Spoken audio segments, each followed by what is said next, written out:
L'homme D. Chapitre 1. Au physique, je suis un homme grand et fort, avec de grosses mains de boucher, des cuisses comme des troncs, une mâchoire taillée dans le roc et des lunettes massives au verre épais. Je mesure 1,93 m et ne pèse pas loin de 105 kg. Je ressemble à Clark Kent, sauf que lorsque je quitte mon costume de ville, je ne suis guère plus rapide que ma femme, à peine plus fort que n'importe quelle demi-portion, et incapable de franchir en vol plané le moindre bâtiment, quel que soit le nombre de sauts que l'on m'accorde. Comme athlète, je suis exceptionnellement médiocre dans tous les sports importants et dans plusieurs sports mineurs. Je joue au poker avec témérité et des résultats désastreux, et à la bourse avec une compétence prudente. J'ai épousé une jolie fille, ancienne entraîneuse et chanteuse de rock'n'roll. J'ai 2 beaux enfants, qui ne sont ni névrosés ni anormaux. Je suis profondément religieux. J'ai écrit un agréable roman pornographique de premier ordre, Naked Before the World, et ne suis présentement, ni n'ai jamais été, juif. Parfaitement conscient que je devrais permettre au lecteur d'élaborer à partir de tout cela un personnage vraisemblable et consistant, je suis navré de devoir ajouter que je suis normalement athée, que j'ai jeté par les fenêtres des milliers de dollars, que j'ai été épisodiquement en état de rébellion contre les autorités des États-Unis, de la ville de New York, du Bronx et de Scarsdale, et que je suis encore en possession d'une carte du Parti républicain. Je suis le fondateur, la plupart d'entre vous le savent, de ces néfastes centres aléatoires pour l'expérimentation sur le comportement humain, présentés par le Journal of Abnormal Psychology comme un exemple instructif de scandale et d'immoralité, par le New York Times comme incroyablement fourvoyé et corrompu, par Time comme des égouts et par Evergreen comme brillant et amusant. Époux dévoué, multiplement adultère et expérimentalement homosexuel, j'ai été un psychanalyste capable et fort estimé, et le seul jamais radié à la fois de la Psychiatrist Association of New York, PANI, et de l'American Medical Association, pour activité de mauvaise aloi et incompétence probable. Des milliers de dévots m'admirent et me louent dans tout le pays, mais 2 fois interné dans un établissement psychiatrique et 1 fois en prison, je suis le plus souvent en fuite, comme j'espère le rester, si Dieu le veut, à le moins jusqu'à ce que j'ai terminé mes 521 pages d'autobiographie. Venu de la psychiatrie, j'ai pris la passion, tant comme psychiatre que comme homme D, de changer la personnalité humaine, la mienne, celle des autres, de tout le monde, de donner aux hommes le sens de la liberté, de la gaieté, de la joie.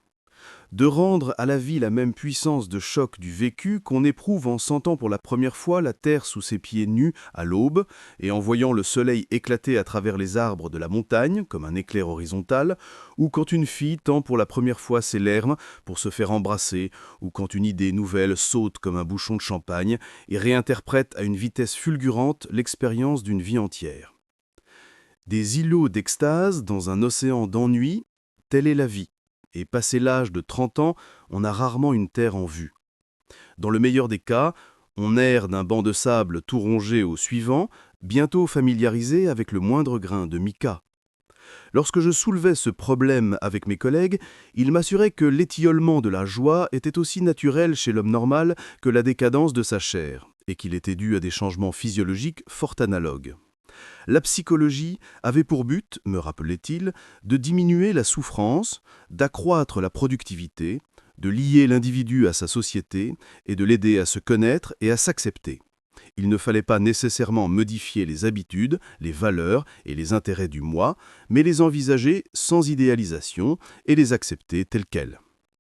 Un tel but thérapeutique m'avait toujours paru fort évident, et même souhaitable. Mais après m'être fait analyser avec succès et avoir vécu un bonheur modéré et une réussite modérée avec une femme et une famille moyenne pendant 7 ans, je m'aperçus soudain, vers mes 32 ans, que j'avais envie de me tuer, et de tuer aussi plusieurs autres personnes. Je fis de longues promenades sur le pont de Queensborough, en contemplant sombrement les eaux. Je relus ce que disait Camus du suicide, choix logique dans un monde absurde. Sur les quais du métro, je me tenais toujours à 5 cm du bord en me balançant. Le lundi matin, je regardais fixement la fiole de strychnine dans la vitrine de mon cabinet. Je rêvais éveillé des heures durant d'hécatombes nucléaires réduisant en cendres toute vie dans les rues de Manhattan, de rouleaux compresseurs laminant accidentellement ma femme, de taxis qui feraient plonger mon rival, le Dr Eckstein, dans le East River, ou d'une de nos babysitters adolescentes hurlant de douleur tandis que je labourerais l'humus de sa virginité. Or, les professionnels de la psychiatrie considèrent en général le désir de se tuer et d'assassiner ou d'empoisonner, de faire disparaître ou de violer autrui comme malsain, comme mauvais, comme un mal, ou plus exactement comme un péché. Si vous avez envie de vous tuer, vous êtes censé vous en rendre compte et l'accepter, mais non, pour l'amour de Dieu, le faire. Si vous aspirez à la connaissance charnelle d'un tendron sans défense, vous êtes censé accepter votre concupiscence et ne pas porter un doigt fût-ce sur le gros orteil de la fille en question. Si vous détestez votre père, bravo, mais surtout n'aplatissez pas ce salaud d'un coup de batte de baseball. Comprenez-vous, acceptez-vous, mais ne soyez pas vous-même. C'est une doctrine conservatrice qui a pour effet garanti d'aider le patient à éviter des actes violents, passionnels et inhabituels, et de lui permettre une longue et respectable vie de détresse modérée. En fait, c'est une doctrine qui vise à couler tout le monde dans le moule du psychiatre moyen. Cette seule idée me donnait la nausée.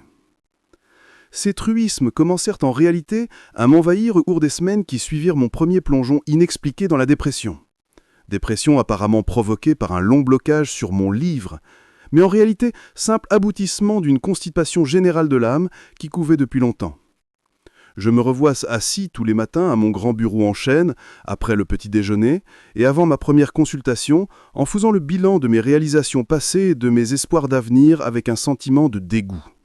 Je retirais mes lunettes, et en réaction à la fois à mes pensées et au flou surréaliste que devenait mon univers visuel sans verre, je psalmodiais dramatiquement « aveugle, aveugle, aveugle » et abattais sur le bureau mon poing, gros comme un gant de baseball, avec un craquement sinistre. En plein cynisme, je rêvais parfois de l'avenir. Mes espérances ? Exceller dans tout ce que j'avais déjà fait auparavant, écrire des articles et des livres qui rencontreraient une large approbation, élever mes enfants de façon à leur permettre d'éviter les erreurs que j'avais commises, rencontrer quelques dames du genre technicolore qui deviendraient mon âme sœur pour le restant de mes jours. Malheureusement, à la pensée que tous ces rêves pourraient se réaliser, je sombrais dans le désespoir. J'étais pris dans l'engrenage.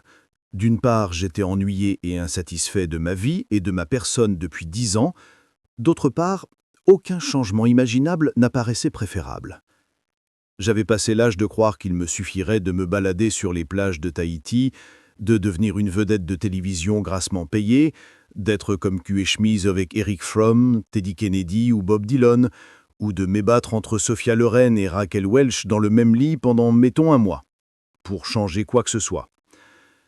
J'avais beau me tortiller, je gardais l'impression d'avoir dans la poitrine une ancre à la prise solide, avec son long filin tendu bien nettement sur l'inclinaison de la mer. J'étais fermement assujetti au vaste noyau rocheux de la terre. J'étais coincé. Et quand une tempête d'ennui et d'amertume se déchaînait, je me débattais contre la rude emprise du nœud, en plongeant et sautant, pour m'en aller, pour voler à la pointe du vent. Mais le nœud se resserrait. L'ancre ne s'enfonçait que plus profondément dans ma poitrine. Je restais sur place. Le fardeau de mon moi m'apparaissait inévitable et éternel.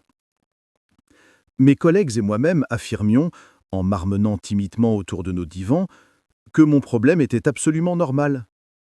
Je me haïssais et je haïssais le monde parce que je n'avais pas réussi à affronter et à accepter les limitations de mon moi et celles de la vie. En littérature, ce refus s'appelle romantisme. En psychologie, névrose. Ici, le caractère de norme inéluctable et universelle d'un moi limité et blasé est posé en postulat. J'avais commencé à abonder dans ce sens. Je m'étais vautré quelques mois dans la dépression. J'avais acheté en cachette un revolver de calibre 38 et 9 cartouches. Et puis, la mer me rejeta sur la côte du Zen. J'avais mené durant 15 ans ma vie de façon plutôt ambitieuse, tambour battant ou battu. Quiconque choisit la carrière médicale et la psychiatrie doit avoir une bonne petite névrose bien saine en combustion interne pour faire tourner le moteur. Mon analyse par le docteur Timothy Mann m'avait fait comprendre pourquoi mon moteur s'emballait, mais sans le ralentir. J'avais maintenant une vitesse de croisière de 100 km/h, au lieu d'osciller irrégulièrement entre 25 et 150. Mais si quoi que ce soit entravait ma rapide progression sur l'autoroute, je devenais assez irritable qu'un chauffeur de taxi bloqué par le passage d'un cortège. Quand Karen Horney m'eut fait découvrir DT Suzuki, Alan Watts et le Zen, le monde de course-poursuite frénétique que j'avais cru normal et sain pour un jeune homme ambitieux m'apparut soudain comme un monde de course-poursuite frénétique pur et simple. Je fus assommé et converti, comme seul peut l'être quelqu'un de complètement blasé. En voyant combien dépourvu de sens et maladif était l'énergie, la cupidité, l'appétit intellectuel de mes collègues, je sus, ce qui n'est pas courant, généraliser assez pour m'appliquer les mêmes constatations. Moi aussi j'avais ces symptômes, je courais après des illusions. Le secret, croyais-je apprendre, consistait à ne pas se faire de soucis, à accepter les limitations, les conflits et les ambiguïtés de la vie avec joie et satisfaction, à se laisser dériver sans effort dans le courant de l'élan vital. La vie n'avait donc point de sens? Qu'est-ce que ça peut faire? Tes ambitions sont banales? Poursuis-les quand même? La vie te paraît ennuyeuse? Bye. J'ai suivi le courant. J'ai dérivé. Je ne me suis pas fait de soucis. Or, la vie m'a paru, hélas, encore plus ennuyeuse. Officiellement, j'étais blasé, avec bonne humeur, et même avec gaieté, alors qu'avant, je m'ennuyais dépressivement, mais la vie restait essentiellement inintéressante. Mon humeur gaiement ennuyée était théoriquement préférable à mes envies de viol et de meurtre, mais, personnellement parlant, pas tant que ça.